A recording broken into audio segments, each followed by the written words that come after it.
2015 وانتفاضتنا مثل ما هي. تحت 2015 وانتفاضتنا مثل ما هي. انتفاضتنا كلها هتافات ثورية. خلينا نشوف 2016 شو مخبت لنا بالضفة الغربية. والبداية كانت طعن مستوطن، وهذه هي بداية انتفاضتنا، والكل بيحكيها من بعدك يا ياسر عرفات. يا رمز الثورة كنا اصبحنا ثوار. وبدت 2016 وانتفاضتنا زي ما هي، وبدنا نعرف شو صار بالقضية. ما بدنا هتافات باللغة الأجنبية، بكفي هتافات وشعارات ما لها معنى إلا بكلام قوانين سياسية. بدنا فعل بالقضية الفلسطينية. ما بدنا هتافات باللغة الأمريكية، بدنا كل شيء باللغة العربية. وزهقتونا وإحنا نسمع عن الوحدة الوطنية. بدنا تفجيرات مواقع صهيونية بيد رجال فلسطينية. بدت 2016 وبدت الانتفاضة وما حد سأل عن القدس ولا شو صار فيها. كرمالك يا مهند الحلبي يا ابن القدس ما نسينا. انت شهيد والكل مقيد بسلاسل من نار وساكت ما بيحكي عنك ولا عن فلسطين.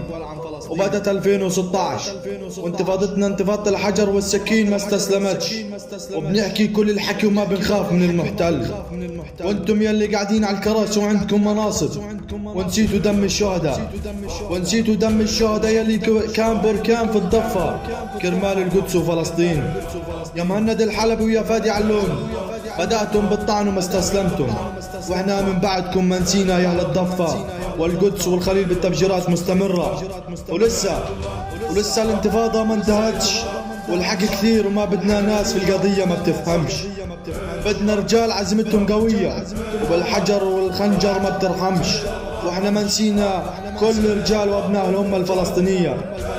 بدت 2016 في الضفة بدنا ناس تفهم معنى الوطنية وعن حقها ما بتتنازلش. وبنحكي عن شباب الانتفاضة نزلت بقنابل ومناتوب على القدس ما بترحمش.